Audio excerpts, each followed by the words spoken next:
How you doing? My name is Dermot Bolger. I'm speaking from the splendor of my Christmas room, where the tree has to go back in an hour's time to Mark in Access. I love the fact that you have a Christmas room there, but that's kind of, that's Well, it never comes down. It's here 365 days a year. It's always very useful, you know. A frugal lifestyle is the writer's lifestyle. yes.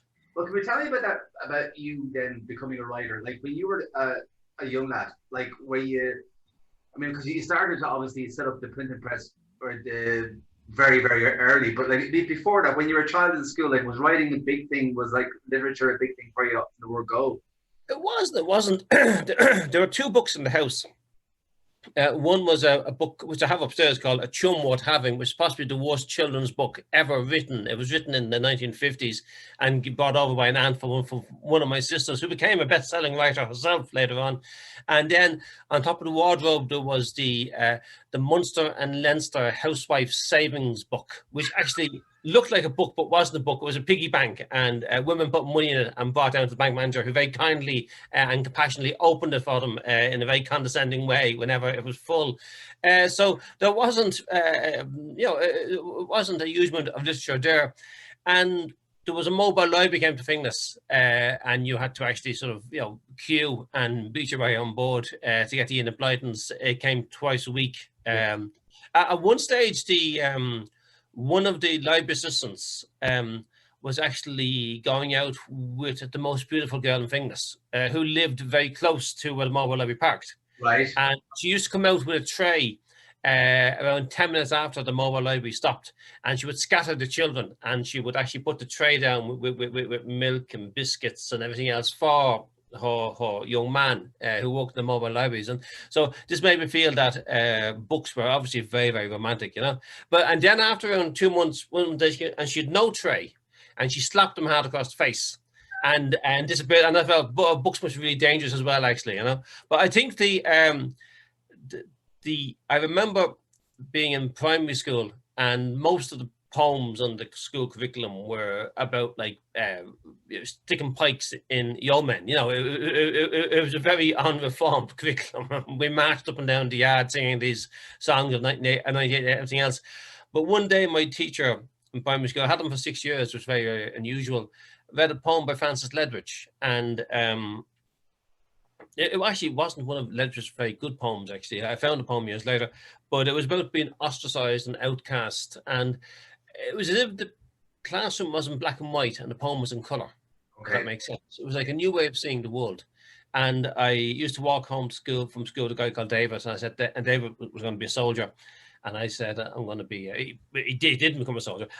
I said, I'm going to be a poet. And he said, to be a poet, you can't be a poet, because to be a poet, you have to go to university. And we didn't know anybody with Yeah. going to university. Now, the chemist's son around the corner wound up being knighted by the Queen for his services to medical science. And sort of the girl I used to play, skipping on the road, wound up becoming a doctor and everything else. So there were loads of possibilities. I was a really stupid child, you know. But I left primary school around 2 months early, because it was just my class were quite boisterous, shall we say. And my teacher, when I got the entrance exam to secondary school, he might have said, "Go west, young man, and keep running."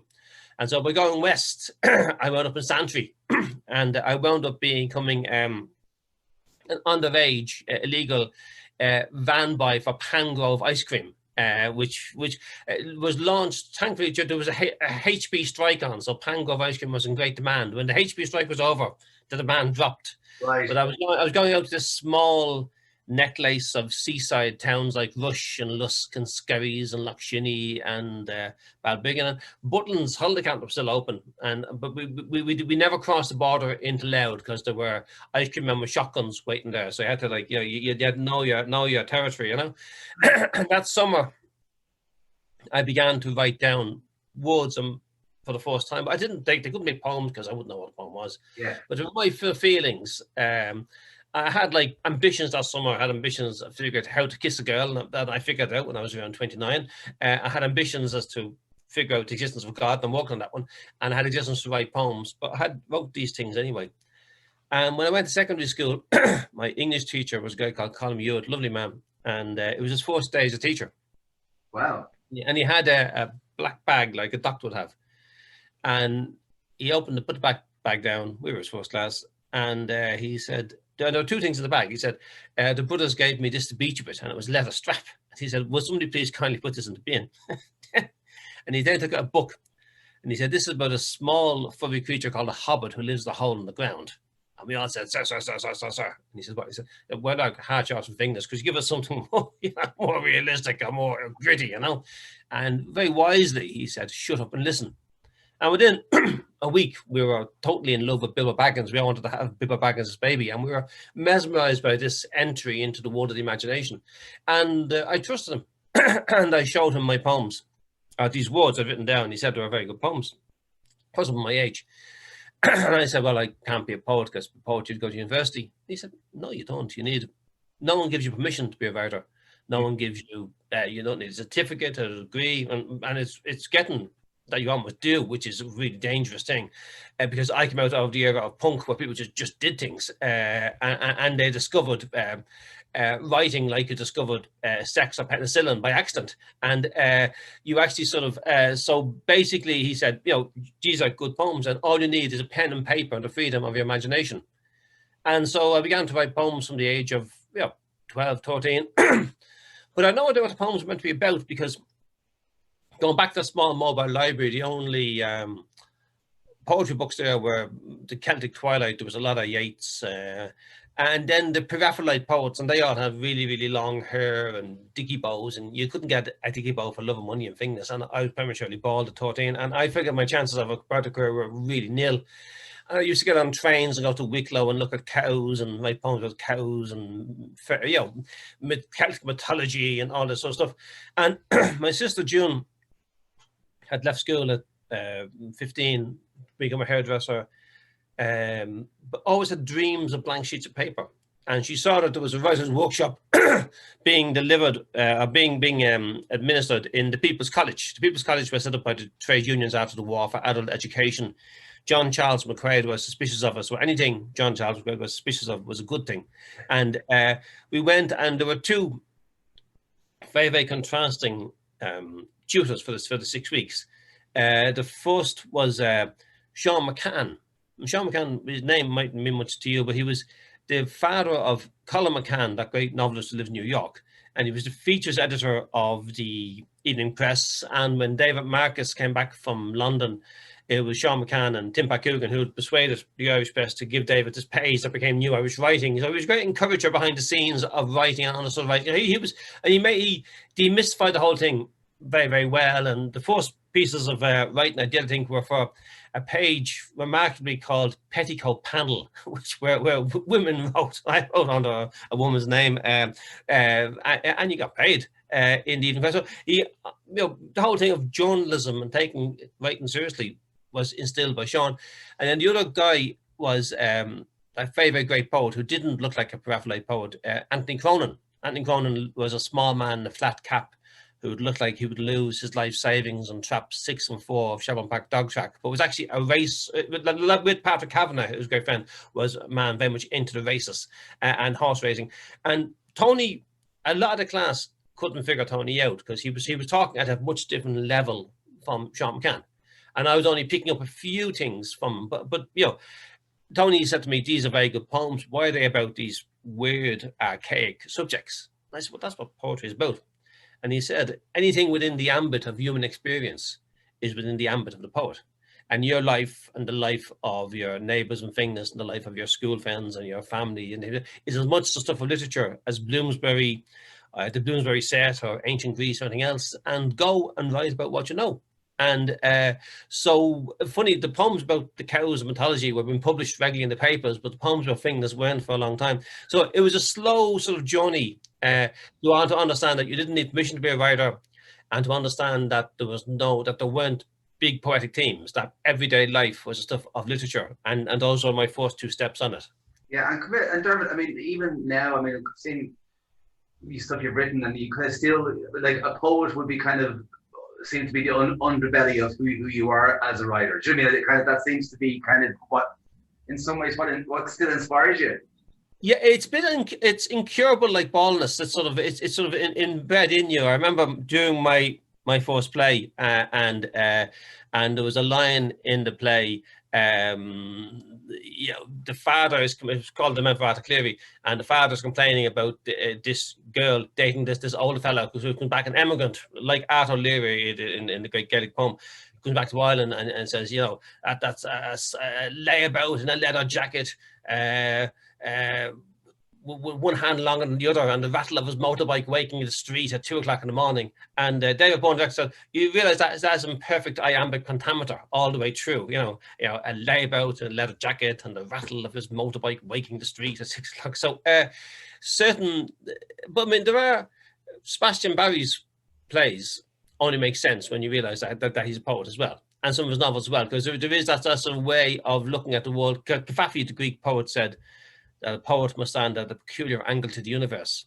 And so the plays, the poems, the novels stand at that angle. And I mean, very often they're deliberately not realistic in a way that seeing is not actually realistic, you know. And so you're trying to create an internal language, and you're trying to create a world where the dead are as present as the living, and where time moves and slides around. And sometimes when people want to corral you into the thing of being like a dirty north side realist or something, it doesn't quite fit, because the actual, sometimes when you read reviews of the early work, you know that they're not actually reviewing the novel you wrote, they're reviewing the novel that they think you wrote, which is a different thing, you know. Yeah, it's interesting. I mean, going back to the very early days, I mean, what convinced an 18-year-old, you know, guy working in a factory to set up a printing press? Like what like Raven, you know, Raven Arts Press, what was kind of... Well, Tony Conan taught me loads of wise things, but he taught me one thing much too late. He said that there were two types of poets, that there were practical and impractical poets. And if at all possible, you should be an impractical poet. And there are many impractical poets I know. And it is extraordinary. They enter a room and someone gets them a chair, and someone gets them a cup of tea, and somebody holds the door, and because they're helpless, they can do nothing for themselves, you know, and the whole world adjusts to this. And then there's like practical poets, and they do things like start publishing companies with 20 quid from their wages in a welding rod factory, you know, because I didn't know that one meant to just be helpless and do nothing. So Raven Arts came out of, I think what I felt when I began to write those poems about cows and about whatever, I had no notion they were living poets. I had no notion that in Dublin, if you threw a stone over your shoulder, you most likely hit a poet, and it bounced off and landed on the feet of a short story writer. Because there was Thomas Kinsler was in the school curriculum, but all the other poets were dead. And I had no notion that there was a living tradition. And so I think Raven was in two elements. There was a Raven Arts Fingers that was a local arts movement, and that used to run like monster arts festivals attended by two men and a dog. And it was sort of, and we'd all kinds of strange events. My father was a sailor, and he didn't know that his house was being used as an art centre during his voyages to Le Havre and Cherbourg and these other places. So there was what happened there. And we'd have, like, I remember having a guitar workshop, where somebody gave us a photographer who was Spanish, had an office up a really long flight of steps from Finglas, and somebody, he couldn't give us the office, but there was like a corridor, a passageway, you know, and so he gave us a key to the passageway, and we had like events, poetry readings there, we had a guitar workshop. I remember two skinheads coming up and actually holding the guitarist over the stairs and swinging him, and unless 50p was delivered, the guitarist was going down the stairs. But this was art on the cutting edge, you know.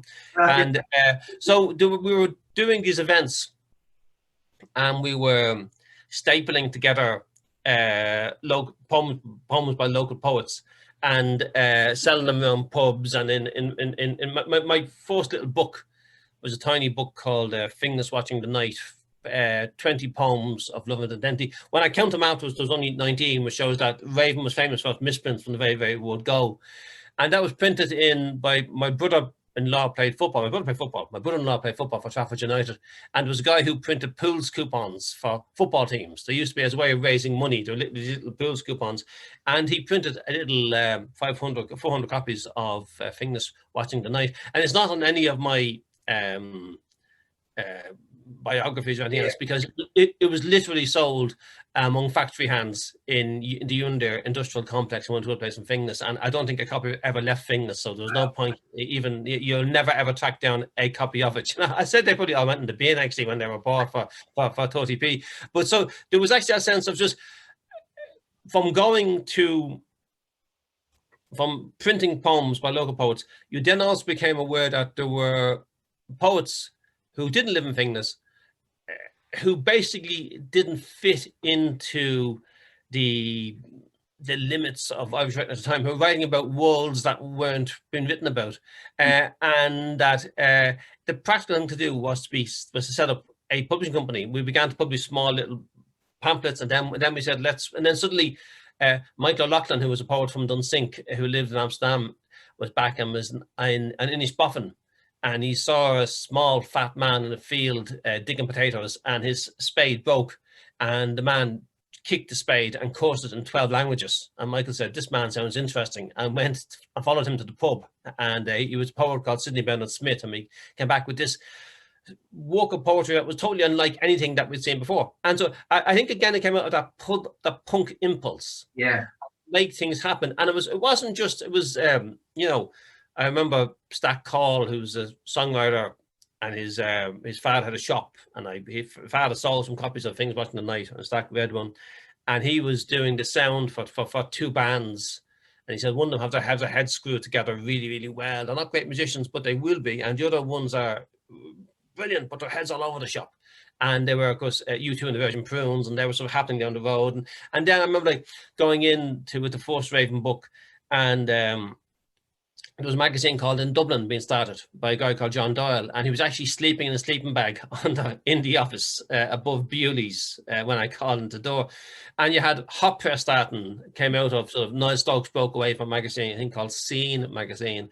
And you had Neil Jordan, who was setting up the Irish Writers Cooperative. I think you had that first generation to benefit from free second level education. Yeah, who were suddenly becoming adults, and my brother would have been in that first year, and I'd have been a few years further on, and were suddenly starting to ask questions, and they were a new audience, and they were a new, they were a new generation of writers and filmmakers and musicians and people with confidence, and the whole thing of punk gave the thing that you could just make things happen and do things. So it was also a Marxist thing of the workers seizing the means of control, because it seemed simpler to simply just do it yourself. And we actually knew the first book we laid out Mick O'Loughlin was renting with some mate of his a little cottage in Dolphin's Ban, and we bought in those days you had like the proofs, the book came, you gave it to a printer to a typesetter, and it came in a big long galley, and then you used a scissors or you used a blade to cut the poem out, and it was a misprint. You used cow gum to stick the pages down. So this was literally doing it by hand, and we were doing this in this flat in Dolphin's Ban, this house in Dolphin's Ban, and the locals thought we were drug pushers. I remember like 4 local skinheads trying to kick the door down. And there was a Swedish guy called, who was come over for some reason, a Swedish poet was with us, and he didn't understand whiskey, and he'd drink too much whiskey, and he was lying on the floor giggling. And I was saying, you don't know, you're going to have your head kicked in a minute. And most publishing companies didn't start this way, but we all came out of it. It came out of a rather joyous chaos. Yeah, I remember actually launching that book in Finglas, in beautiful little Protestant church there, and we actually had we sort of wondered how to bring, how difficult would it be to bring art to the people, and it was Sidney Bernard and Tony Cronin was making a speech to launch it, who knew Sidney years ago, and like half of Grogan's came out to support Sidney, and a lot of them had never been beyond Glasnevin Cemetery, so they got tanked up on firewater, and they arrived in a state of deep drunkenness, and they disgraced themselves in the church. The locals who came sat quietly, listened to the poems, went home, and the literati were so terrified of Finglas that they got totally, one of Ireland's most famous painters, he kept standing up and shouting as Tony was reading, balls, balls, a communist reading in a Protestant church. And myself and a young lad called Tim Heath, only a schoolboy, we had to carry him out by arms and legs while he was shouting, my friend Charles High is taking over this country and you are in trouble. And then we'd thank him outside the church. And we'd go back in, and there'd be some guy who'd be tearing up Sydney's book and shouting at Sydney. And we'd have to be trying to get him in a headlock and sort of carry him out. And meanwhile, the painter would have come back in and be shouting, balls, balls, balls. Yeah, we didn't understand was how difficult it was to keep the masses safe from the artists. Yeah, well, yeah. And come to me, I mean, like, you know, you say there, like, you know, that's whatever, back in the late 70s. And whatever about kind of social differences, you know, in society now, but back then it was a stark, you know what I mean? Like, you kind of famous Ballymun and other areas such as that were kind of ostracized and kind of no-go areas. And there wasn't anywhere for that. There was literally, I mean, there still isn't the really Finglas, but you were literally using, you know, a corridor that a foreign photographer gave you the loan of, a bit of a corridor, a bit of a space to your father's house. And the first reading I gave in Ballymun was in a tower block, in the basement of a tower block. I remember going up on my bike, and there were people in there, and there was, and people from Ballymun walking down Finglas, and you were literally, but it was very exciting because there wasn't any ground rules. Yeah. And there wasn't any, I mean, when you look back then, there were, I mean, even someone like, Lee Dunn is a very interesting writer, and Goodbye to the Hill, except the things like Goodbye to the Hill are famous for, like him like having sex with every second housewife, in as the phrase was then, in mines as a grocery. Those things aren't that interesting, really. And those are the things that the book became notorious for. But there's a great opening of the book, and the central character is walking down Ranelagh Road to the nuns in Milltown, and they're getting soup. Like from a soup kitchen, basically, and they're walking up, and the shame of walking up knowing that everybody knows what they're from, and that simplicity of those early pages are fabulous. And then it was almost as if he said, oh, it needs more, it needs all this sort of color and everything else. And so I actually think it's very interesting to compare it with, say, Roddy Doyle's Paddy Clark, Ha Ha, where really that simplicity remains all the way through, that this story is valid. I mean, but I mean, Lee Dunn was very interesting. There were other writers. There was Hannah McGee, who wrote Hatchet, and there were others who are forgotten now. So there was, when we look back, there was a pedigree. But in some ways, what was inspiring me was the songs of Bruce Springsteen, sort of stuff like, you know,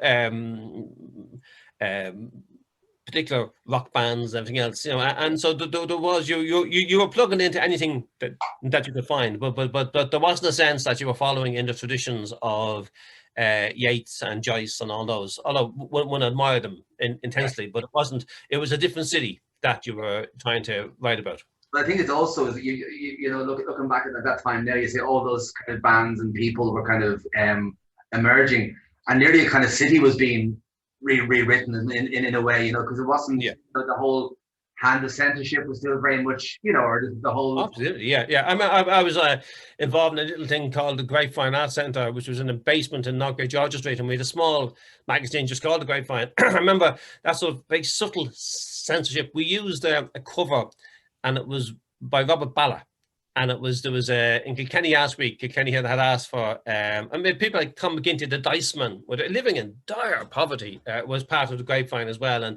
And Robert Ballard did a kite of himself as a flasher, very Robert Ballard-esque, and we put it on it was banned from the Kilkenny, and we put it on the cover of the Grapevine, which I probably only sold around 300 copies, this small underground magazine. But I remember, like, the Gardaí coming down and telling us that it was going to be banned, and then they went to every shop that actually stocked them and said, you know, this is going to be banned. You are likely to be done for obscenity if you display this thing. And so, of course, they were all sent back, but then no action was ever taken. So it was a very insidious form of censorship. It was actually, they didn't actually, they sort of knew they didn't want test cases, they didn't want it to go to court, but they had ways of making sure that certain things didn't happen. And even doing writers' workshops there in the Grapevine, you know, every few months there'd be a heavier tread than usual on those stairs to that little basement, and there'd be a guard would come down and would look around and just didn't quite know what was going on there, you know. So there was a sense of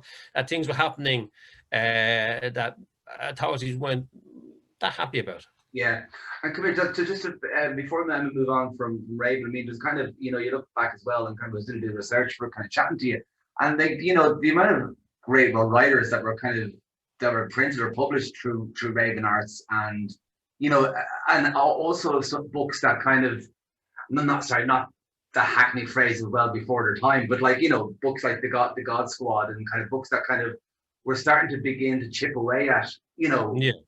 What, you know, the avalanche would come like 2 or 3 decades later. But I mean, was that kind of a pressurized time around like stuff like the God Squad and Raggy Boy, and was that? Well, Raven was like, Paul Dawkins said that the Raven poets had nothing in common beyond originality and dissidence. Now, I can't judge what they had, but in some ways it was a loose movement for change. It was never run as a business, and I never took money from it. I never sort of, it was always haphazard. I mean, really, we should have printed half as many books, and they should have been printed like very beautifully, and then they'd now be collector's items. But it wasn't like that. It was like creating just, you know, a voice, creating a forum.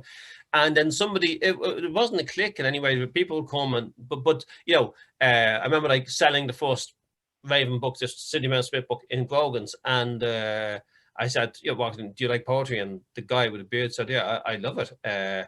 And he said, and I really like Sidney Mouse Smith. And I said, I can't believe you know him. And what's your name? And he was like, Matthew Sweeney was a great poet from Donegal who died this year, and he lived in London.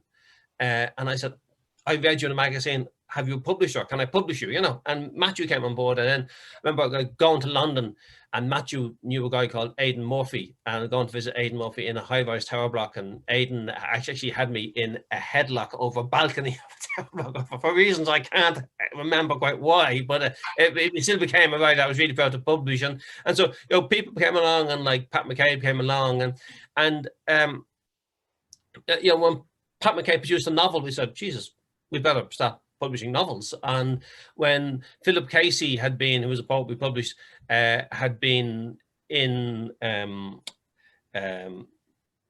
Kappa Hospital in Finglas with Paddy Doyle, and Paddy Doyle was in a wheelchair, and he had an extraordinary story, and experimental brain operations had been performed on him as a child when he began to develop these strange symptoms of dragging his leg, and wound up disabled. Well, not that I ever thought of Paddy as disabled, but yeah. You know, he was, his whole body was moving the whole time.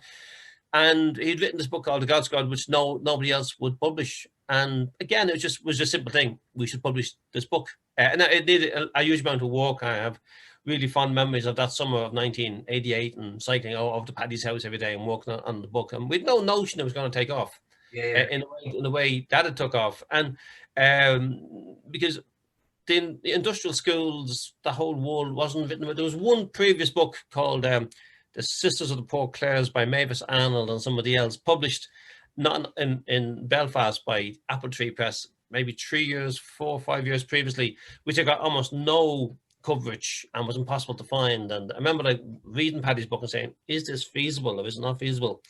And that book opened the floodgates in all kinds of ways.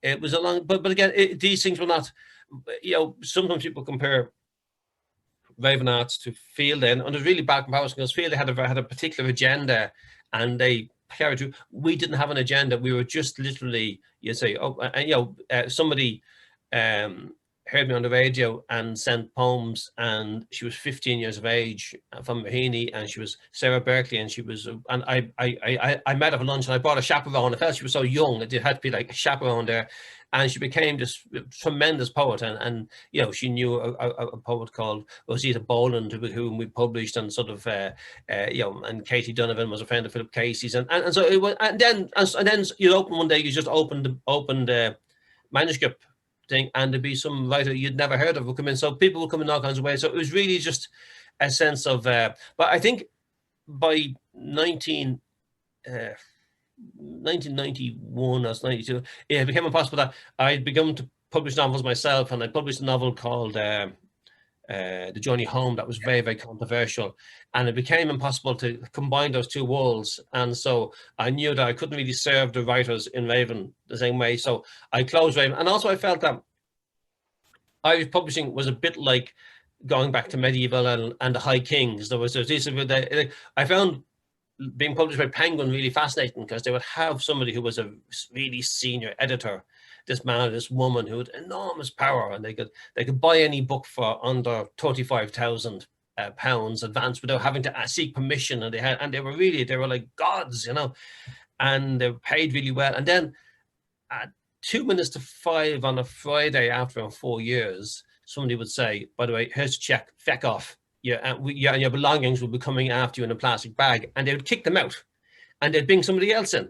And so these publishing companies renewed themselves in this sort of way by especially having new editors and everything else. And I realized that Irish publishing was the same sort of people running it the whole time. And so I said, as against Raven Arts topping on, I started this thing called New Ireland Books, and it will have a new editor every 3 or 4 years, and that new editor would bring their vision to and their experience and what interests them. So it will keep being fresh, but it will keep the ethos of Raven, but hopefully with less misprints, and hopefully with fresh pairs of eyes coming in, you know. And it's still going today, which is great, you know. Yeah, which is brilliant. So then, speaking about, as you say, kind of your own career and your own writing, like around that kind of, you know, period in the mid to late 80s, and obviously you mentioned Journey Home, but before that, Night Shift in 85, and then leading on to Arthur Cleary in 89. But suddenly things, your plays started to be done, and your novel, and particularly around the Journey Home, kind of started to, like, things must have really shifted for you then, Dermot, did they?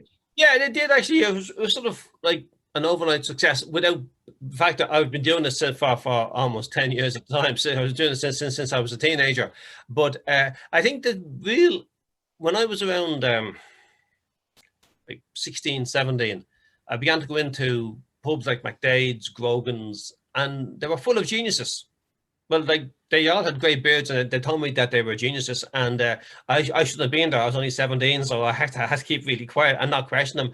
And they'd all had like one play performed in Paris 1961, or they'd had in a phone box, or they'd had like one novel published in 1960, and they made writing seem impossibly difficult and intellectual. They were very suspicious of people like, say, Seamus Heaney, Jennifer Johnston, Breen Moore, who just went about the business of producing books.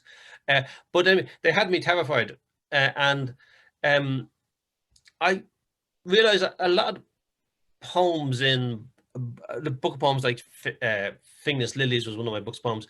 They weren't about me. They were like short stories. They were like Bruce Springsteen songs. There were characters that were different from me, bursting at the seams, and they didn't fit the poem. They were bigger than the poem. But I was terrified of the notion of being a novelist. And then the Tyrone Guthrie Centre opened in Monaghan for the very, very first time, really small at the time. And you could go there and you could be fed. It was an amazing thing, and you could write. And so I went back to Tony Cronin, and I asked him a question that only one poet can ask another poet. I said, Tony, do you know a crooked doctor with literary pretensions? And he said, oh, yes, I do. And so for a signed copy of RMS Titanic by Anthony Cronin, 4th edition, this doctor I never met gave me 2 6-certs, one for week A and one for week B. And if they went in the right order, I got 2 weeks off work to go to Monaghan and be in the Tyrone Guthrie Centre, along with Vinnie McCabe and sort of and all kinds of interesting people. And if you went in the wrong order, if the second week went in first, like this was, and you couldn't write week 1, week 2 in the envelope. I had to trust my friends that they wouldn't screw up. The doctor got sacked, got stuck after all. I got sacked, but I was up there, and there was a guy. I had my memories of the welding rod factory, and the welding rod factory was interesting because, well, all jobs are interesting, but there was a work to rule on, so there was a huge amount of industrial unrest, and the shop steward was very much keen on fermenting that, and sort of, and there were people there who were members of revolutionary struggle and everything else, and it was quite an interesting experience that I might go into some other time, but just in terms of how they tried to exploit Raven Arts Press and how to shift Raven Arts Press in a certain way, you know, but behind my back without me knowing. But I had this image in my head, which was that on my first day in work, I worked this machine called a slugger, and basically what it was that a man mixed all kinds of chemicals into a flux in a big thing, and then went up a conveyor belt, and then I sort of I swept it into a little hole, and I pulled down two levers, and they compressed all this chemical, all this loose chemical into like a slug, a really hardened thing that the welding rods were shot through, and the welding rods picked up the chemicals as they went through. So this was, but I would be told, fellas would be coming over with little bits of wire, a little bit or a staple, and said, let's put that into the thing. So basically, I was sabotaging the machine because the shop steward wanted the, want everything to slow down. And basically, so the image in my head, or the line in my head was, he watched the superior smirk of the charge hand's arse vanish down the concrete path and waited for Frankie's nod. And Frankie was telling him to put the stuff in the thing. So I had this line just wouldn't go away, you know. So when I got to Monaghan, Time and Goods Centre, I began to write down my memories, the welding rod factory, but they began to change. They began to take on, I was 18, and most men were like 50, 60, whatever, you know. But there was another lad there who was like 19, and he'd got his girlfriend pregnant, and they got married, and they were living in a caravan in her mother's garden. And some of his life I took in as a character. It just began to assume. But there was a guy there from Northern Ireland in the Time and Goods Centre who was giving up cigarettes, and so he was drinking 7,000 cups of coffee a day. He was chewing his fingernails. He was chewing other people's fingernails. He was walking the walls and the ceilings. And he walked into my room at 1 o'clock in the morning and picked up my manuscript. I thought he was going to chew it for traces of nicotine, but he actually read it. And he said, this is a good opening of a novel. And I said, well, I wouldn't have to write a novel if you bit me. I'm just remembering my welding rod days, and it's changing. And he says, yeah, that's what happens in novels. You're a novelist. I said, no, I'm not. And he said, like, Bolger, face it, you're a novelist. And of course I was, and what was holding me back was that sense of fear that I couldn't do these things, that novelists were geniuses, and in a way, like at the age of 12, thinking that poets needed permission. And so Night Shift was published. It was interesting. It got 12 reviews. You wouldn't get 12 reviews for a novel now, you know, but there was so little published. It was published by Steve McDonough of Brandon Press. It was a very interesting English guy came over, an English trust guy. It's very hard to get money out of an English trust guy, so I tell you that much. But I did get paid some tiny sum eventually. But it was really, the reviews were interesting because at that time joyriding was in the news in a big way. I think all 12 reviews mentioned joyriding as one of the themes in the book, even though it isn't in the book whatsoever, you know. So again, there was that whole thing of people seeing a world that wasn't the world in the novel, but was what they expected it to be in the novel, you know. Yeah. And then I wrote a novel called Woman's Daughter that was a really strange sort of book, and that sort of got a lot of coverage. And then Penguin found out about that book, and suddenly I was in the middle of writing this novel that became The Journey Home, that was abandoned numerous times, and that took off. And at the same time, I got a phone call from David Bourne in Wet Paint, which is a very interesting company, and they wanted a community play just to go around the community centres, but it was going to run for a week in the project. And I gave them The Lament for Arthur Cleary, and it was an amazing dream cast. You had like Hilary Fanning, you had Owen Rowe, you actually had all these sort of people who were really, really fine. And we wrote a play that was just better than, not better, but it had a much fuller life than what was planned for. It came back to the project. It won, I can't remember. It won the Samuel Beckett Award for Best First Play in the British Isles. It sort of won an Edinburgh Fringe First Award. But it also played all those venues, and it was, I mean, Liam Cunningham, who is having and enjoys a very, very successful film career and television career in Ireland and America. Everyone else is fine acting. He was in Game of Thrones and everything else. Yeah. He made his professional debut. He was actually the Sparks on the original show. He was working DSB and he was studying drama. And then Brendan Laird, who had played Arthur Cleary, had to go to England because he was playing one of the Birmingham Six for something for Granada Television, and Liam Cunningham took over and made his professional debut in the North Strand Tech with kids throwing sweets at him as he tried to be Arthur Cleary. I mean, if you survived the North Strand Tech, like Hollywood was going to be a piece of cake for you, you know. So there was just, again, there were these things were happening almost accidentally, because it wasn't that sort of the Abbey were coming saying it was actually like Wet Paint, who were like a really obscure theatre group, and then suddenly within a year of that, you were having plays in the Peacock, and Penguin were publishing Journey Home, and it was coming out in Swedish and French and German and sort of all these languages. So and it was suddenly everything changed, you know. And the Journey Home wasn't it? And that's, I mean, we're speaking a bit about that, because I mean, didn't it get published in the States nearly 18 years or so after? It did, actually. I mean, it's funny. It's there are certain writers who don't travel, and I'm one of them.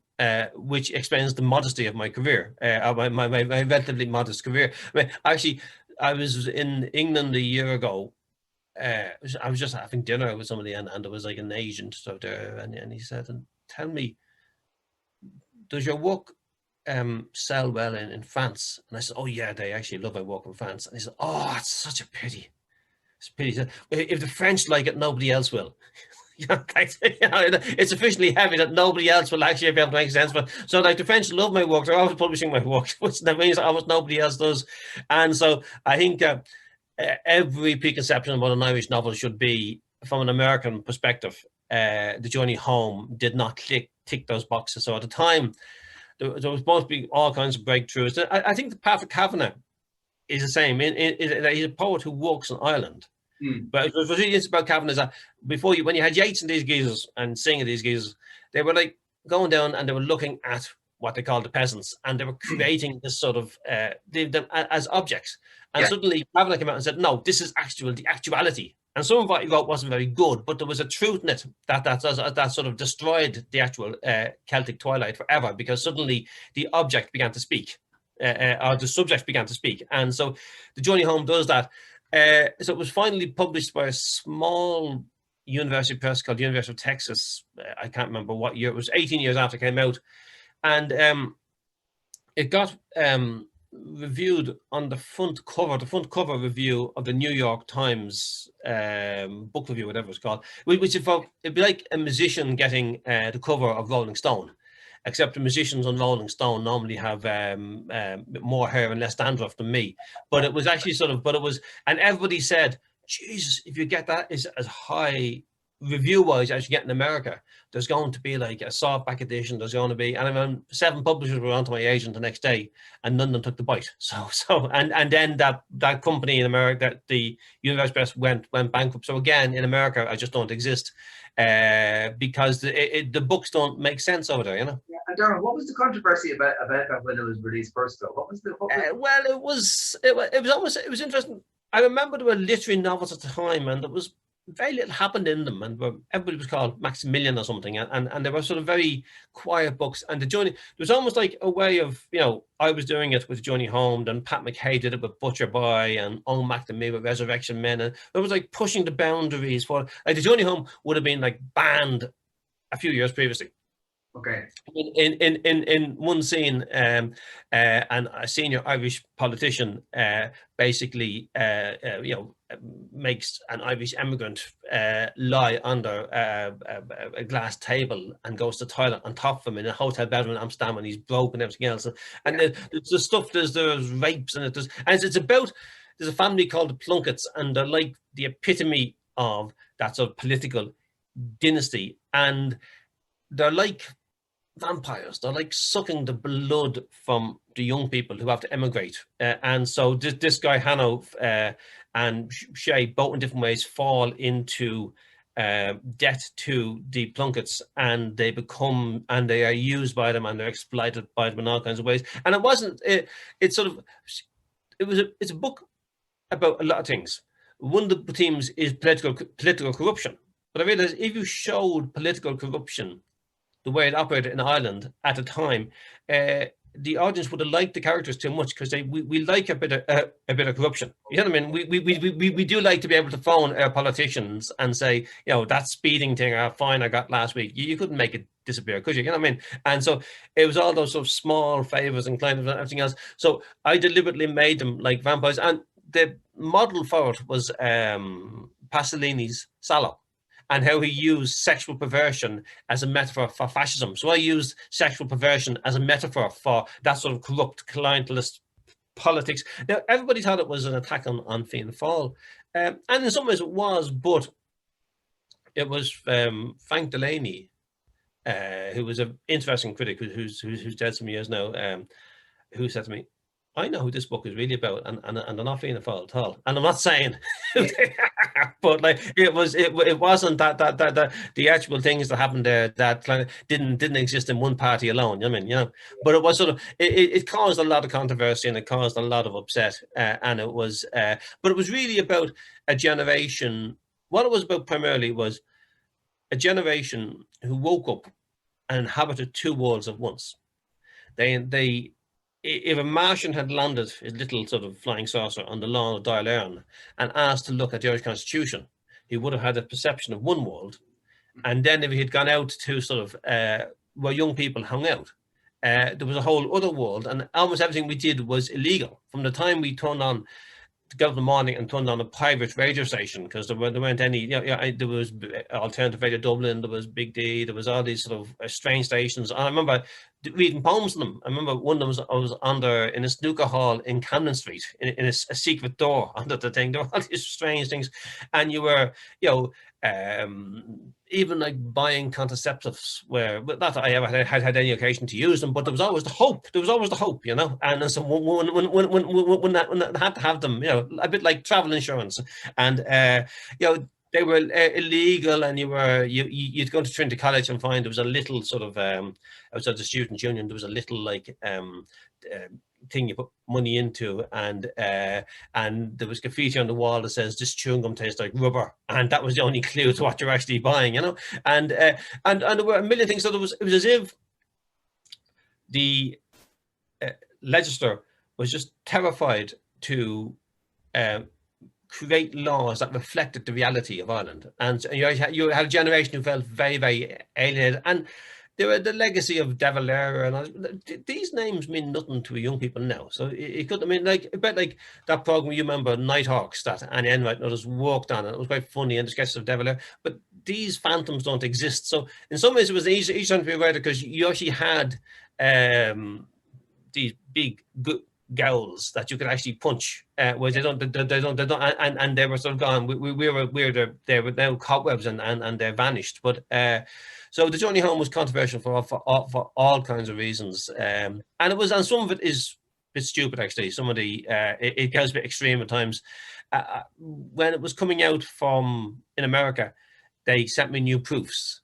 Normally you don't get proofs. Normally it's reprinted, and I realized that some of the conclusions were outlandish, but it was written by a really angry young man, and I said, as a middle-aged man, I don't have the right to change that anger, even though certain things are wrong in it, because it reflects the time. And so it's interesting. Well, it's nobody ever reads it anymore, but it's influenced a lot of people, and people of a certain age still, even when I'm abroad, still come and talk to me about the book, you know. Wow.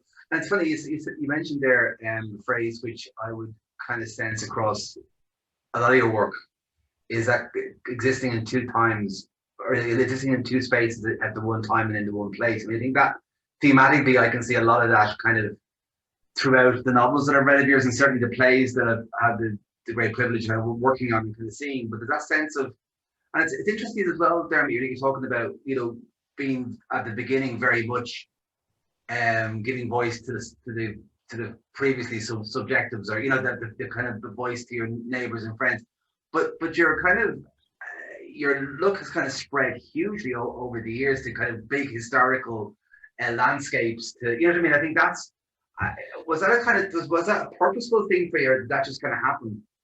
I'm not sure, but I think like probably the worst mistake I made as a writer, financially and everything else, was that I like I followed after Journey Home. Penguin really wanted another book about the gritty underbelly of Dublin life, and I gave them a book called Emily's Shoes about someone who has a shoe fetish, and it was but it was my way of deliberately, almost like this. I think there's a great danger of writers repeating themselves. So it Yeah. was almost like tearing up who Dermot Bolger was and reinventing myself.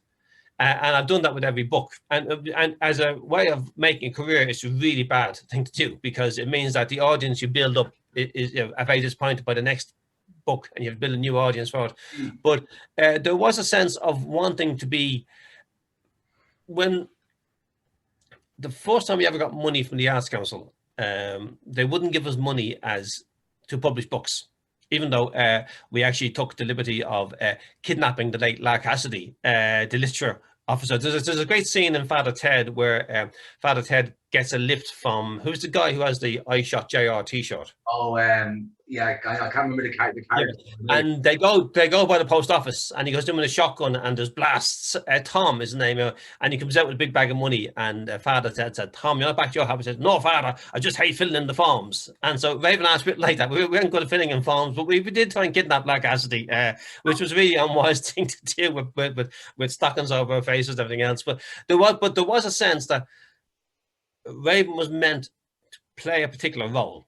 Yeah. And we were meant to be a community art thing, and we weren't meant to publish people outside Fingers, and we weren't meant, and it was limits were put on what we could do, and we wanted to break down all those limits, and Michael Laughlin went and lived in Barcelona and lived in Amsterdam and made films in Amsterdam and translated to poets like Gert Achterberg, that great strange Dutch poet, and we were going to, and we published, say, translations of Paul Celan, that great Jewish poet who survived Auschwitz and committed suicide eventually just by the grief of it, and sort of these were his last poems with Peter Jankowski, and Brian Lynch was a poet from Glasnevin, and we published Jennifer Johnston, we published people who were like Paul Duncan, who just cut adrift from having a home, and I was writing at the time, and then went on to I didn't want to build a stable or an empire. I wanted them to get published by somewhere else. I wanted to give them a leg up and get away. But there was a sense of deliberately not being constricted. Now, there was a sense of being very proud of where we were from,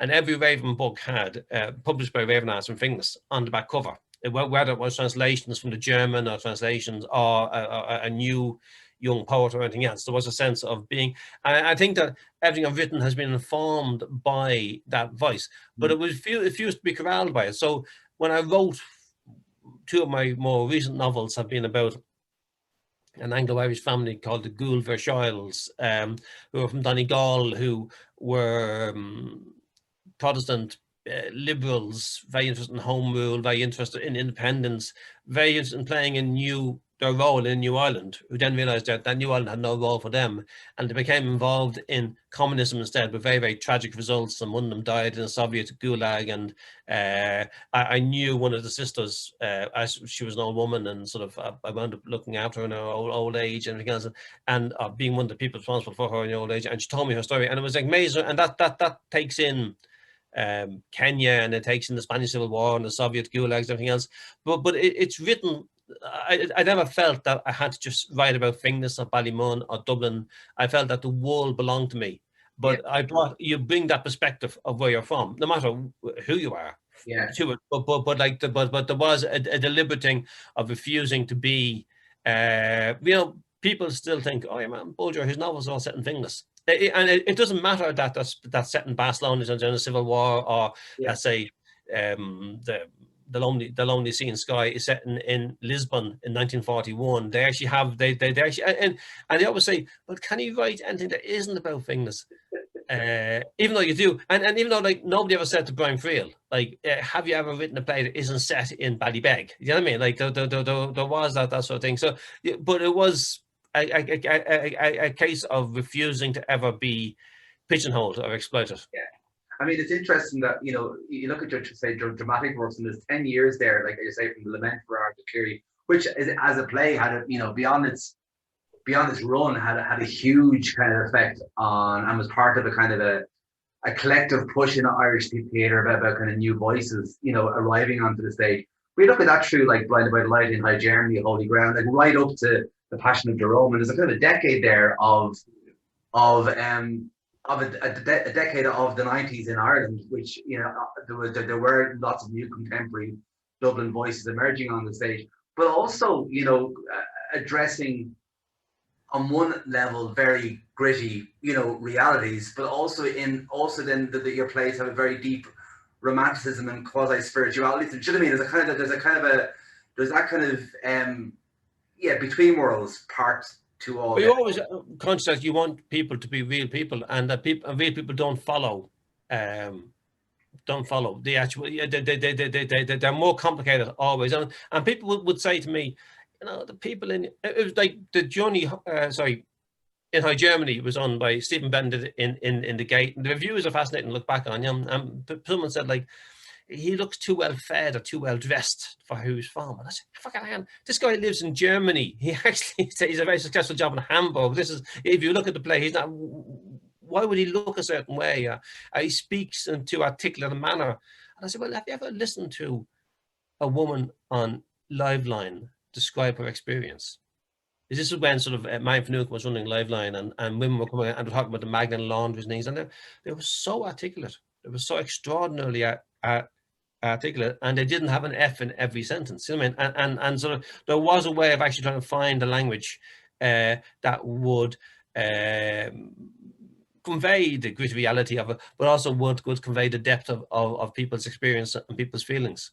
Yeah. And people are interesting, and sometimes that needs to be. I remember like walking in the welding rod factory, and you'd be in the jacks 2 o'clock in the morning, smoking a dope occasionally. So somebody had to come in there, and like one guy come into you, and it'd be so intelligent and so articulate, and then a second guy would come in, and their personality would change. They would almost like be afraid to show that side of themselves. So you're trying to find excellent language for people to show the side of themselves that often isn't articulated publicly.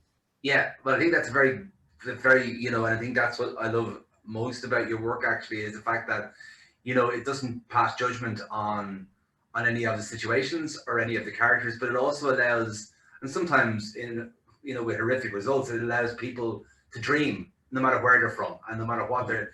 And I think as well, you know, the poetry of your writing, the poetry of your characters is implicit in themselves. I mean, that you look, I mean, obviously then in the early 2000s, kind of, you know, 2004 on, like a trilogy of plays emerged with Here and with Ray Yates, who was the director here at the time, which well, had a profound effect on me. I always tell the story actually about there was a matinee performance or 11 a.m. performance of the first one, From These Green Heights, that the local drugs task force had bought for their stakeholders or clients, or, you know, people from different community contexts. And the show was just about to go up, and there was a man, I'd say in his 30s, sitting there was a bench at reception in Axis at the time, and he had his head down like this, and Ray went over and I went over with him, and we asked him, you know, was he going in? And the question that he said kind of, you know, seemed so natural, you know, now, but back then kind of went, geez, he basically asked what happens in there. And I kind of went, you know, suddenly the kind of the scales fall away from your eyes about the presumption that a lot of people would have in the arts world, that people would know what happens in the theatre, and that they should know. Do you know what I mean? That they should know because we all know. And I think that play touched a chord, both in the device of the casting and population of it, but also in the very structured verse-like way it was kind of written. Do you know what I mean? I think that play was. I've actually read it there recently. It's a phenomenal piece of writing. I think it was the first play I'd written for almost a decade. Actually, I think I'd fallen in love with the theatre because I think in some ways the audience I wanted to reach weren't necessarily the audience who were going to the theatre in the last couple of plays in the Abbey and everything else. And it was almost like I was trying to like almost explain that world to this middle class audience, and who were a very good audience, and I was like anybody else, but there was a barrier between them. And I remember like that going back to Arthur Cleary, and I remember Owen Rowe played a moneylender, and I remember him saying that they were doing it in Neilstown one night. The audience were like 98% women, and I say more than half of them were in debt to a moneylender, because Owen said that he just felt a wave of hatred coming towards him from, and you know that's up to where the audience don't necessarily respect the play from the beginning. You go in and the audience starts saying that, well, come on, prove yourself, prove it's worth watching. I mean, and so you actually had to, whereas in the conventional theatre, the audience is very respectful, but you actually had to fight to get that audience, and then you had them, and it was real. It was real in a way that, you know, maybe certain plays and other theatres are not real, and you know, Owen Lowe could feel that hatred, and he said, and I remember he began to fear. He said, I don't know if I want to get out of here alive, you know, because it was actually so real. And going suddenly when Access came up, and I mean, I remember that tower block doing a reading to a few people in Ballymun years before, and suddenly it was theatre, and there was one of the Ballymun towers was still literally there where the plaza is now in front of it. So you had to walk past the empty tower block the play was set in to get in there.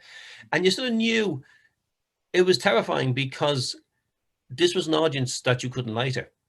This was Kavanagh talking to Kavanagh's people. This wasn't Yeats or Singh or something. Oh, so you've described yourself. This had to be, if that audience going in there, they weren't hostile, but they weren't necessarily respectful. You needed to actually prove yourself to them, and then when it worked, it was really real, and it was really exciting, and it was electrifying, and I've never had an experience like, and that play gets done still around, but it got done by the Twickenham Shakespearean Society there a couple of years ago. I decided that I wouldn't go over to London for the show. I'm sure the show was great, but I just felt that it might lack certain something. And I'm sure they did a great job. I'm thrilled when anybody does any plays, but that first, and having like audience members, and just the, you know, remember people would break down in tears in the middle of it, and there was that sense of which you had with Last Orders at the Dockside in the Abbey, which is very, very different type of play and very different type of production and very sort of very different style, you know, of the audience addressing the actors. Yeah, I saw that in some of the runs in the Abbey. Which actually, I remember there's a line in the play.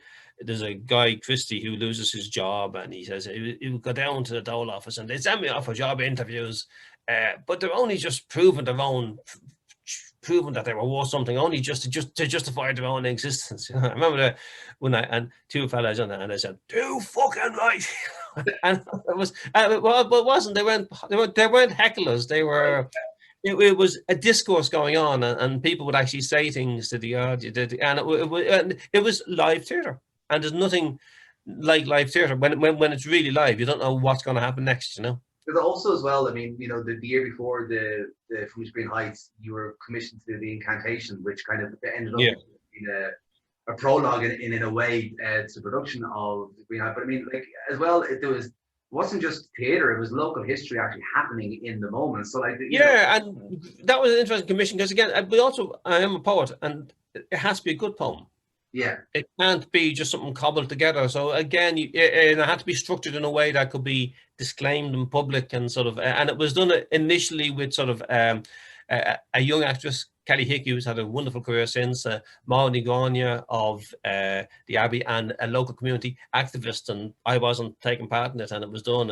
But then the next day, actually, that I had to read it in the thing. And I remember, like, the Lord Mayor of Dublin at the time, no disrespect to him, but he didn't know how to hold an audience, because he made this long drawn out speech that went on forever and ever. And you know, when a crowd get restless, and it was as if like everybody with a grievance got on the phone to somebody else with a grievance, and there were people like arriving from Ballymun to shout things at him and everything. And it was, you know, and I said, oh Jesus, how do I get up and do this? Yeah. And then Bertie Ahern was there. Yes. Bertie, he made a speech. He says, how are you? He says, I've been in Ballymun in the good times. I've been in Ballymun in the bad times. Up to Dubs and Portlaoise this afternoon, and sat down. You know, it was like I sat and read this poem to 5,000 people, and I just put the head down and did it. And it was the most terrifying experience. But it was thing I wanted to construct a poem that worked as a piece of literature that would also, you know, each verse deals with somebody's life. And I remember there was you know, a platform, and there were railings, and there were printed copies of the book of the poem. Yeah. And when the thing finished, somebody had, would you sign this for me, sign this for me, and sign this for me, and I was signing, and I was signing leaning on a crash barrier, and then they took away the crash barriers, and I was just signing leaning on the thing, and I was signed for 2 hours until there wasn't one left. and my hand was just, I couldn't hold my hand because my hands I have arthritis, and so my hand was so arthritic. And there was a reception, and I walked in, and there wasn't a single Ballymun to be had. Everybody had gone home hours before, and I remember just walking home to Contra, holding my hand that I could hardly move. But it was just extraordinary, that reaction to that poem. And then the nice things that ever happened to me was that somebody sent me a picture, and when the tower blocks were coming down, you often just have one wall left, because it just begun. And somebody was up height, and they sent the photograph. And when somebody had left their flat, they had actually, there was a mock fireplace in there, because never fireplaces, and they had put the poem, the incantation, on the wall above the fireplace, and photographs of all their children around the poem. And I left, and somebody was up in ladder just by fluke, spotted and photographed it. And it was this thing of, I mean, poems don't have a huge audience, they don't have much effect, but certain people hook that poem to their heart, and that was a huge privilege. And those are the things that, I've had an unusual and strange career, and maybe I've never walked Hollywood, whatever, but very few have actually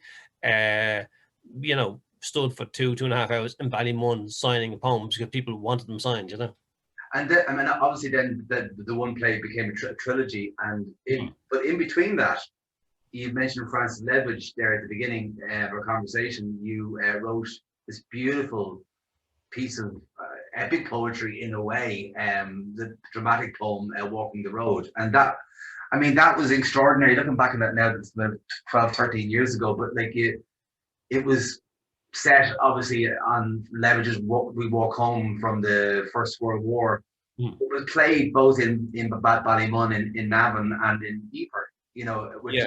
That was really interesting to do. Actually, it was the 90th anniversary of his death, and I remember playing in Ballymun, and I felt it was important that story was told in Ballymun. And when Ledwidge was a young boy, he got a job as a grocer's assistant. Grocers get a really bad time in Irish writing, and it seems to be deserved, from Tom Murphy's A Crucial Week in the Life of Grocer Assistants all the way down, and this fella, Mr. Daly, wasn't much better, and Ledwidge wrote his first poem and walked home.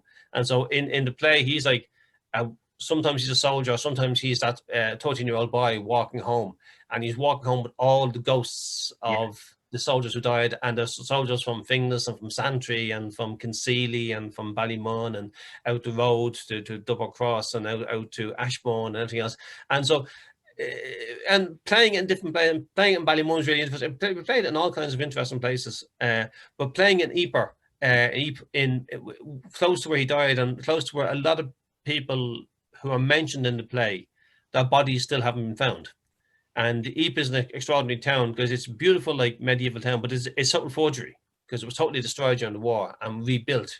And it's sort of and it's where they do this ceremony at the Melon Gate every 8 o'clock every night and everything else. And it's sort of but like, it was a very ghostly experience being there, and suddenly these names being mentioned, who were literally whose bodies there. And Pete Sheelans, who's the director of the museum, part of his work involves attending autopsies, because every time they dig the foundations for an extension to a house, or they dig sort of a road, they have to bring in minesweepers, and they find bombs, and then they find bodies. And then Pete, very often the bodies, there wouldn't be much left, but there might be a dog tag, or there might be they didn't have dog tags then, so I beg your pardon, that came in a later war, but they would have regimental buttons, and so there might just be a few bones and a button, and then he would try and work out from in that spot at what time, what date did that regiment cross that spot, and who was missing on that day. And sometimes he's able to actually sort of find an actual missing name, and so you actually have. But anyway, so it's a place haunted by the past, and doing the play there was really fun. And then doing it in Navan, and doing it, and it still gets done. And I remember a friend did it a guy did it in New York in honor of a friend of his who was killed in Afghanistan. He felt that the play was about him. You know what I mean? I remember the play distinctly in New York, but I never saw it, but I never got paid for it either. So those are the plays that always stick in your mind, And then, I mean, I suppose for me, the play that changed my life in a way was, and still going on and off now, but like with The Parting Glass, which again, Yes. a standalone sequel, as was phrased, say, to In High Germany. But I mean, that play kind of caught a zeitgeist of, again, and a very, I think it's a good metaphor for a lot of your plays. A kind of caught a political moment, a kind of social moment, and Yeah. kind of a very deeply personal moment. But I suppose, Dermot, I remember one of the reviews saying, to write Ireland's own as Ireland's every man, but that kind of sense of that post boom 2010, it's like post crash 2010. Yeah. And coming from when you mentioned like the punk thing of the late 70s, early 80s, that 30-year kind of journey, a very different Ireland that you were writing about in 2000. Totally living Ireland, and when he comes back, he actually is in the link with the High Germany. It was done in the Gate in Dundon, and then Ray Yates was doing it in America. I'd never met Ray Yates, but he would occasionally phone me from Coinbox in some street in New York and tell me he did the show had been a great success in the Chelsea Playhouse or somewhere, and so I never got to see him. So and loads of actors took, because it uses those during the Franco repression. Political speech was very difficult to do, and Picasso was once invited back to Spain to do a portrait of Franco's niece, and he did the public sitting, and but he just had her eyes to paint, so he actually painted her eyes for 2 hours while delivering a political lecture on the state of Spain. It was a great piece of thing, and so in some ways, this play purports to be about soccer. And this is in High Germany, and it is set during Euro '88, where I was in those at those games, and in Hanover and Gelsenkirchen and everything else. And so it's about these three Bows fans who have always wanted. I figured that they should have certain disadvantages so made them Bows fans, and that they always had this dream of following an Irish team abroad and coming back as heroes to tell. But it turns out at the end of the play that none of them had come back to Ireland. They've all had to emigrate. They're part of that generation that came after me that who had to emigrate. And loads of actors put it in their pocket and went off and did it in Helsinki and did it in Japan. And I remember, and it was really interesting, had a strange journey. But by the time Ray wanted to do it again, I said, we need to, Ray was too old to do it, and also the play so I had the same thing I wanted to explore, but this time the character would come back to Ireland. Like his father came back from England in the 1960s, and Ireland would let him down. But again, I wanted to build it around a football match, because in High Germany, it built around the Ireland-Holland match when Holland scored a fluky offside goal and puts Ireland out. And the three lads know they'll never stand together on the terrace. But I didn't know what game it was going to be. And then we played Italy in Croke Park, and we actually scored a goal. And then we were so big, and I said, this is the game, this is going to be set in Croke Park, this game. And then, of course, we were so busy celebrating that we didn't notice that the Italians were still playing, and they equalised, and that wasn't the game. And then it wound up being the playoff in the Stade de France, and the playoff in the Stade de France, you couldn't get better theatre. Yeah, I do remember the poet Paul Duncan came over to my house to watch the match, and the SCART lead broke in the middle of the game, the connection to television, and I actually had to pick up this heavy television, and my two boys and Paul Duncan were on their hands and knees moving around the sitting room as I moved the television left and right to try to watch what was going on myself. So it was as dramatic as you could possibly imagine, but but suddenly, like the drama of what happened in the Stade de France.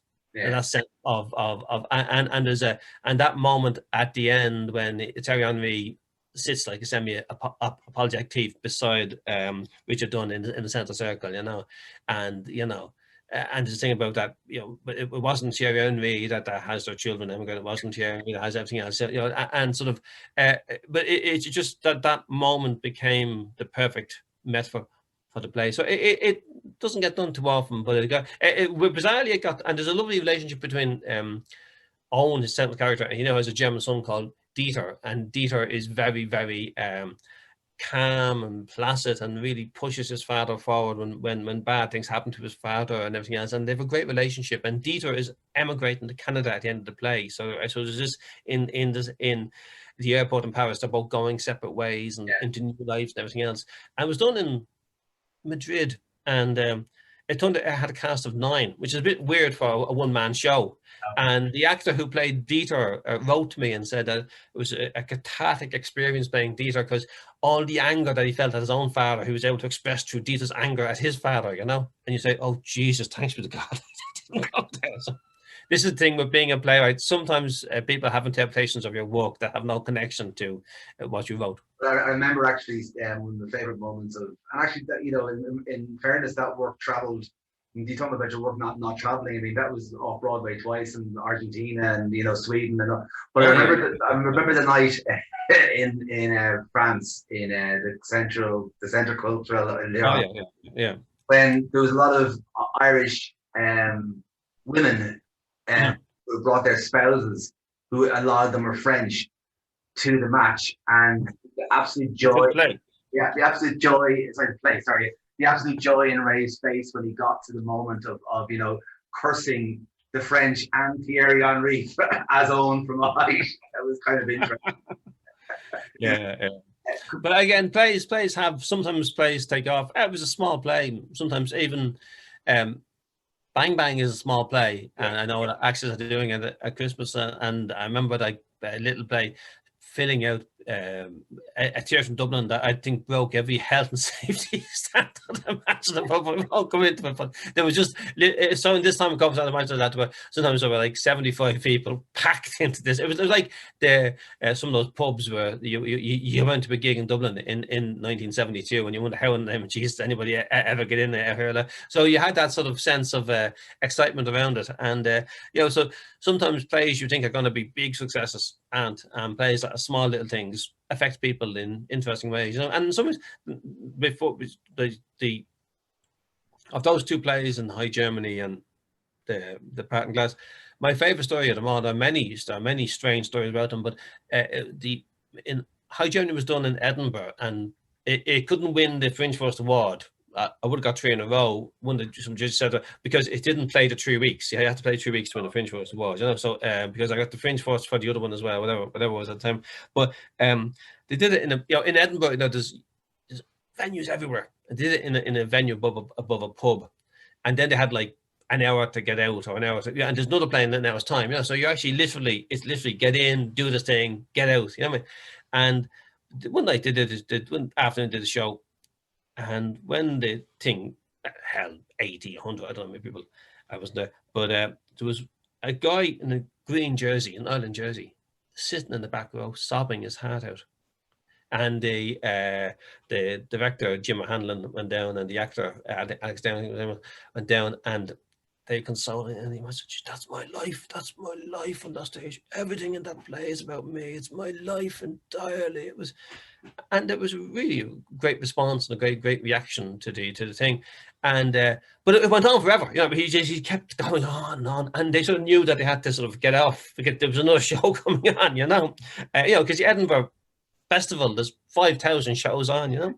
So they actually were trying to change the subject, you know, get him jolly him along. And they said, what other plays have you seen in the festival? He said, what festival? And they said, like the Edinburgh Theatre Festival. Never heard of it. He said, what are you doing here? He said, I'm walking on the building site across the road, and I come into the pub to get a sandwich, and I just saw this post on, there was an Ireland jersey, and I just went up and looked at the play, and I said, this is the ultimate theatre audience, a guy in Edinburgh who doesn't even know there's an Edinburgh Theatre Festival, who comes in and sees his life reflected there, you know. And those are sort of slightly magical moments, you know. It's Chris Gass, actually. You mentioned those two people. I was in college with both Jim and Alex. Oh yeah, lovely lads. Great guys.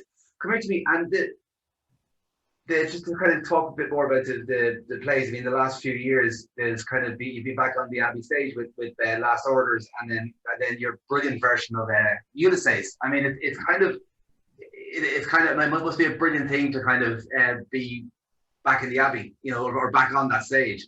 Yeah, it was nice. I was never actually on the stage. I was on the Peacock stage many times, and I always thought one day I'd go to, and then sort of I just lost contact with the Abbey, and then it's quite a weird sort of connections that. I remember I have 2 sons, and we were walking by the Abbey one time, and did you ever play there? And I said, no. I said, plays in the Gate, Project, the Peacock, I went through all the theatres in Dublin, and in Paris and in Berlin and New York and in London and Glasgow and Edinburgh. But the Abbey, now I would have loved to have played there, but it's not going to happen now, and I'm totally reconciled to that. I'm really cool about that. There was a dream once, but sometimes dreams don't happen, and that's cool. And literally a week later, I got a phone call when I go into the Abbey and meet these two guys who'd taken over. And one of them was Graham McClammon, and one of them was Neil Murray. And there was a brilliant production of the Lament for Arthur Cleary done by 784, who were a really radical, really interesting Scottish theatre company. And the name came from that 7% of the population of Scotland owned 84% of Scotland. So that was named. So they did very particular. They did this amazing. Barry Bands was Arthur Cleary in it, and it toured all over Scotland. They used to do these amazing the Hebrides, it went down to London. It sort of played London. It played all kinds of places. It had a great and I only met Neil for a minute, but he turned out that he was this guy who'd done Arthur Cleary like 25 years ago was now the co-artistic director of the Abbey Theatre. So it was a really strange connection. Yeah. And the lad said, we were hoping that maybe you might give us permission to do Ulysses and to do it for the Dublin Theatre Festival, I said, walk away, lads, walk away. And I remember the meeting only lasted around 2 minutes. I just said that, and then I walked out. I remember leaning against the door of the Abbey, just laughing, and said, "It's only when you give up your dreams that they actually still come true." So that was lovely to do, and it was a really interesting production of because there was great production done by the Tron some years previously with Andy Arnold, and that went to China. That was very interesting because the Chinese wanted, but it turned out each city in China had their own censor. So there were certain things that happened in Ulysses couldn't happen in certain cities. I remember Andy Arnold coming over, and I met Andy, but he's like a big Essex lad. He looks like a skinhead, big sort of fella. We met in the buttery with all the students in Trinity College. It was a hand place to meet, and he was listing these various sexual activities that couldn't happen to me. None of that in Beijing. There'd be none of that. Andy, could you maybe just lower your voice, please? There's people getting half the face range look. So it thought China was lovely. And so then I had this life in the Abbey twice, and it was very interesting. And then Last Orders was an interesting play to do.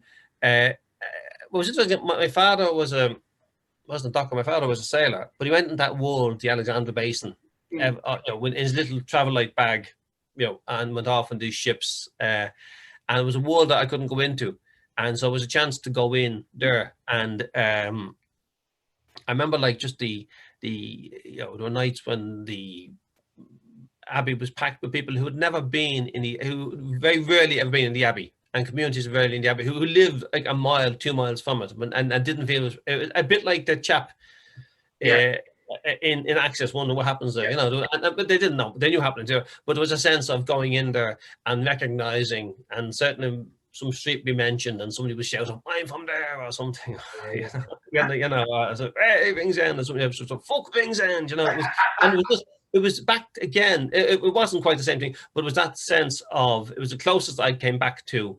the first play in the Abbey, the first play in Access, or being on the road with wet paint and doing it, and that same thing of live theatre. And it didn't get it got a bit of a critical pasting in some ways, but it set out to do. It set out to tell a certain story in a certain type of way for a certain type of audience who weren't a conventional theatre audience, and that theatre audience flocked to it. And I got so many letters and so many emails, and so many people stopped me on the street and talking about it, and it meant a lot to a lot of people. And so it was a great experience, and it was, they were thinking about it back, and they didn't. And I just said to the lads, well, lads, it is, when the bar takings are down by 800% in the Abbey, don't blame me. Because there was something, in the Abbey, people have one drink and go home. There was one night I got a phone call at 2:00 in the morning, and the bar was still packed with people. so it was that sense of, again, a community taking ownership of a building, and it was quite nice. The National Theatre. Well, I won't keep much longer, but I'm interested in throughout all your career as well, or certainly for the last 10, 20 years, that the whole writing in relation to journalism or column writing, also editing has been a big part of what you do as well. How did that journalism part come about, Dermot, or the writing? I think poverty, probably. No, I think that even that first writers' workshop that I did with I only writers' workshop I ever did with Sean McCann. He understood that journalism was, and people like Tony Cronin wrote journalism. So Tony Cronin wrote an amazing column for the Irish Times called Viewpoint that was really influential for people like myself, Michael O'Loughlin, others, Paul Amino. Really, he was a radical voice in the 70s, speaking outside of the system, if you want to call it the way. And so I've always, what I love about journalism is that, I mean, I could have a novel published in Italian in the morning. I might make a little bit of a fuss in Italy, anything else. Nobody knows. But no, those things that you spend your life working for and aiming for, and those things. But like, you have a piece in the Evening Herald, you walk down the street and 7 people stop you. Yeah. And so there's an immediacy. And so when you're actually sort of writing a novel, it's like 3-4 years of your life. And then there's another 18 months of waiting for it to come out. Whereas actually, like, the phone rings here and something happens and it's like 2 o'clock in the afternoon and they say, can we have 800 words or 1,000 words by 5 o'clock? And suddenly you're under the most intense pressure. And you have to, like, come up with something in those 3 hours, maybe only.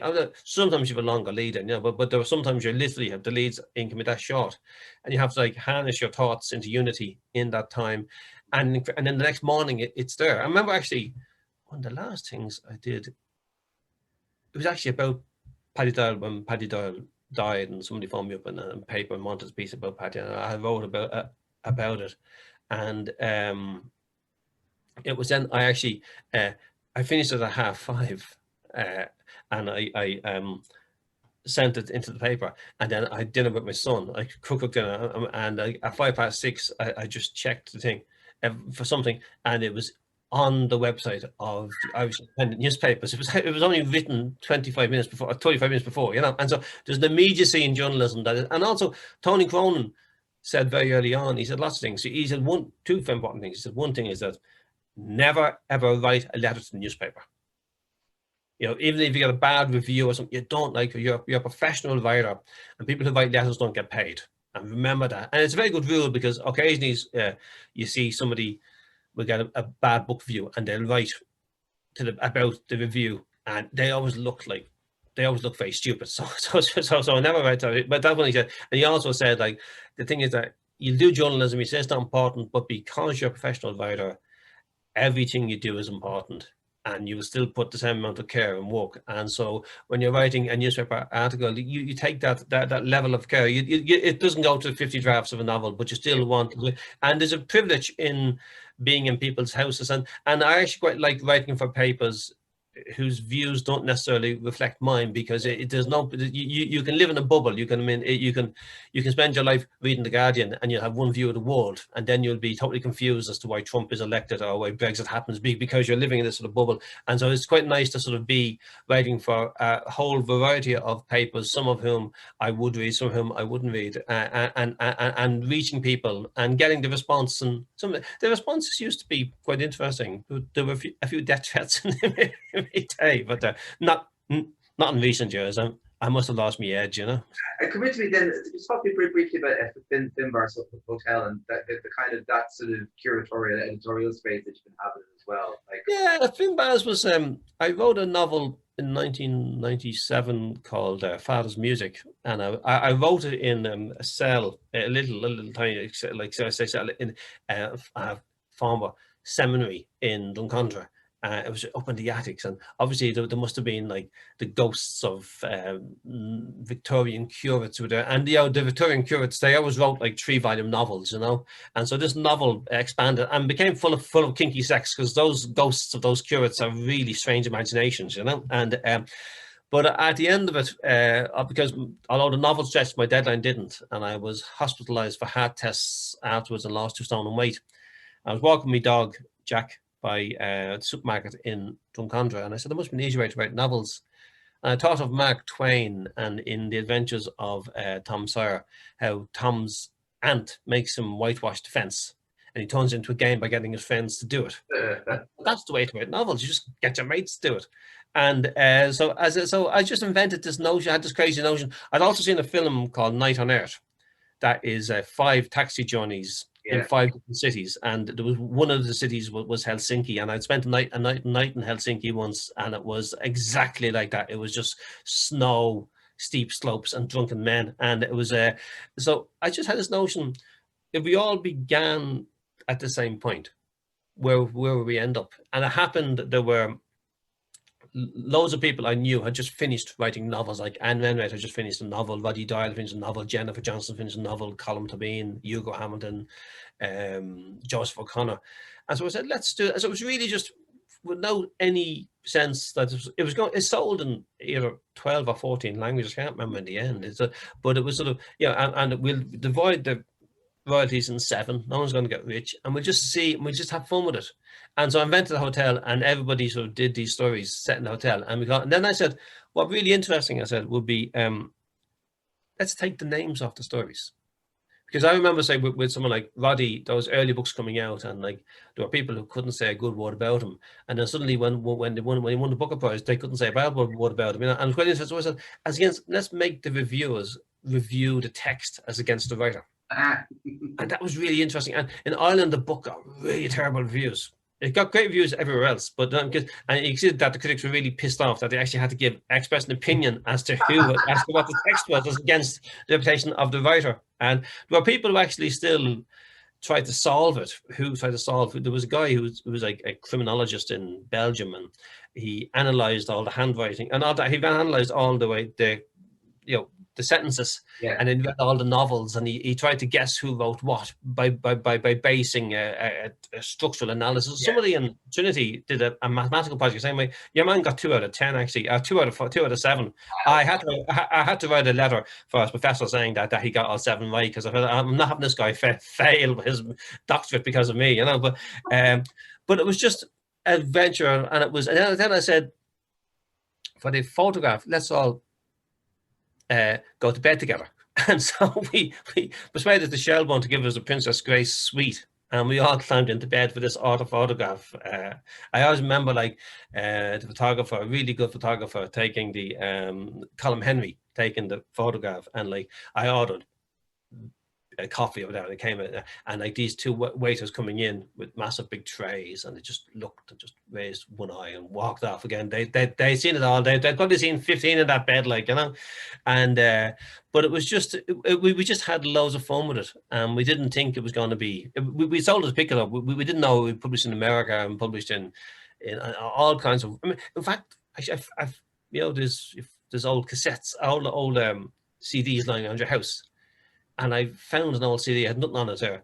I put it on to see what was on it. And it was actually the Serbian publisher of it, to launch it in Serbia, had done this street performance where he turned the whole of Belgrade into Finbar's Hotel. Wow. And so there were actors walking around, and the train station was 1 bedroom, and Belgrade had its stuff of share of damage and things as well, and different things, and all this, and it was like, I was just turned this thing on, and was this sort of woman with a suitcase stopped in the middle of the street and started taking her clothes off, and I said, what type of video is this? And it goes, she was the guest, she was arriving in the first thing, and she sat there, lay down on the ground, and somebody else was, and so it had, and then in Croatia, I think 7 writers got together and did a version of it, and they wanted me to come over, and I said, no, just go with the flow. And I think in Australia it was done by somebody else, and so it was just one of those ideas that was fun to do, and it was like it came out of that Raven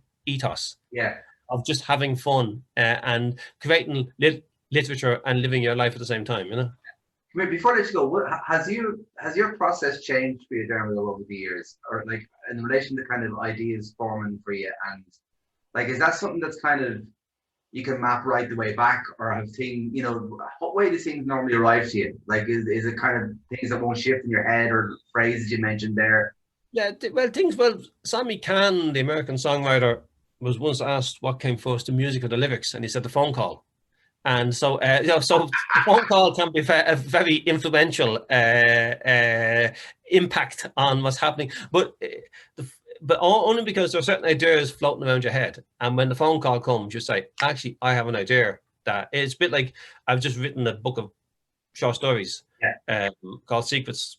What's it called? Secrets Never Told. And some of those were, a lot of them were commissioned by the BBC, and they'd phone up and they'd say, and I said, "Oh, remember that idea I had like 20 years ago that I never wrote." You know, and so in some ways you're, but the process is ideas come to you, and if they disturb you enough, you stick with them. But they are normally it can sometimes with poems it can be quite quick, but very often with the novels they're years in the making, and it's a long torturous process. And you like my last novel took me 13 years to write. Well, don't mean that I spent 13 years. It meant that it was abandoned for long stretches, and it's still a curious thing. I'm sort of, I'm winding down now. I'm going back to writing poems in my old age, and I'm I used to look forward to the glittering prizes. Now I'm looking forward to the free travel, and but you will still write poems. You still write poems, and the phone might still ring one day. You know. Yeah, that's sorry. About 20 seconds there, I ceased to have a real conversation with you. I just was listening to you, going, "Yeah, whatever." Far from dotage and far from slippers in your writing. I don't think you'd ever be able to take your hobnail boots off. To be honest with you. No, I think it is. I'm a bit like Jack Yates, who was the more interesting brother of the two Yates brothers, and who actually just drew 2 days before he died. He drew a little sketch. He died in Portobello nursing home, and he drew a little sketch of two fairground ponies, and it was just instinctive for him to just keep drawing. And I think hopefully I won't die mid-sentence, but I think I will. Hopefully I haven't got to the end of the sentence. You know. Yeah, no. Well, you certainly haven't got to the end of your oeuvre in any way. Look, thanks a million for taking time out to have a chat to me. As I said, you said we're kind of showing. We filmed it the other day, a version of Bang Bang with for the camera, which is kind of really interesting experience. So that's going to be going out around the Christmas, and it's great to be able to chat to you as well. So thanks a million, Dermot. And thanks to you and to everyone in Access who've done my work over the years, and who've been doing so many interesting plays in lockdown, and just keeping these events going and keeping the arts alive. The arts don't exist on nothing, and it takes an awful lot of hard work and perseverance. So thank you, Mark, and I love the short. Thanks a million. See you later.